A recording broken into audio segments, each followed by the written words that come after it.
A wise man once said that education is the lifeblood of success, and I just happen to be fortunate enough to be standing next to that man, Eric Fisher. Now, Eric, you do an annual summit event. Tell us what that is and why you started it. Thanks, Jess. First of all, thanks for calling me a wise man. I've been called a lot of things in my day. Wise hasn't been one of them.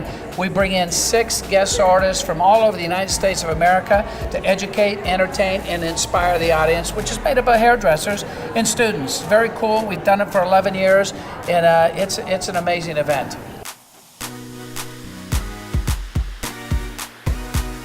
You have really grown your social media presence. What do you think has been able to lead you to the level that you're at this point?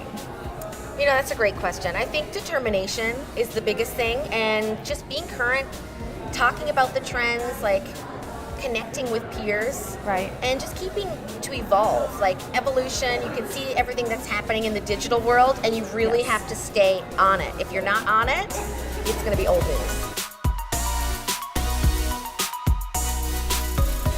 What advice do you have for anyone who has been in the industry for a little bit? Maybe they're looking for some advanced education to take, but they're really not sure in where to start and what kind of classes they should look for.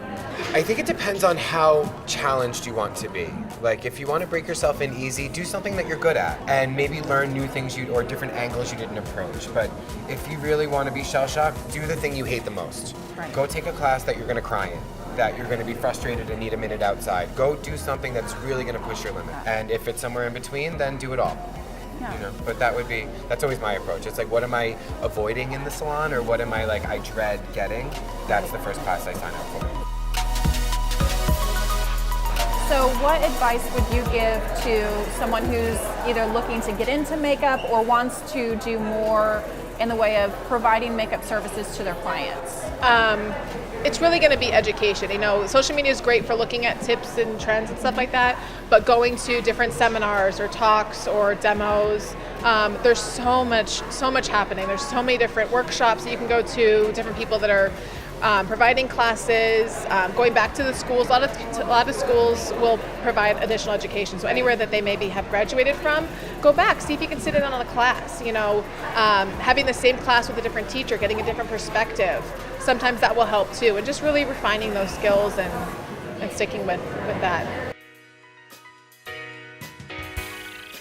If you could talk to the people in the industry who may not be feeling passionate about their path at this point in time, what words of advice would you give them? You know, passion is hard in this industry. It's obviously, there's a huge burnout rate in this industry. And I think one of the biggest reasons is people don't stay educated. Like, you take one good education class and you will have a fire lit under you for the next 6 months to a year. And I think people just keep missing that. Like, they'll go 3 years and wonder why they're stagnant, wonder why they're bored, and wonder why they feel like they're on an assembly line. You have to continually get education. You know, without that, you're gonna burn, you're gonna fizzle out. So I think for me, it's the education is always the key to not only building your business, but to thrive in your business. Yeah.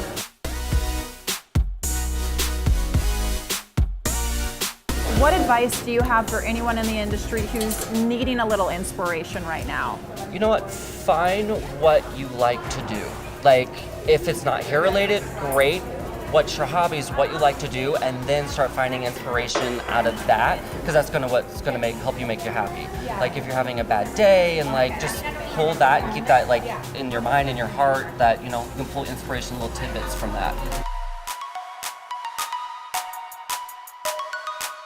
I know everybody gets into this industry thinking that you can make your own schedule, and eventually you might be able to do that a little bit. Yeah, that is by far, I believe, the biggest misconception in this industry. Right. Is that people want to say, oh, I came into the industry because I can be my own boss. Right. I tell my classes when I teach them, and I share with them techniques, I tell them, I have multiple bosses. Mm-hmm. When you go work at a Walmart or something like that, you have a manager and you got a head supervisor. Right. That's it. In my chair, everybody that sits in that chair is my boss. Mm-hmm. They tell me exactly how they want their hair done, and I have to execute it in that way, in that form. Because if not, I get fired.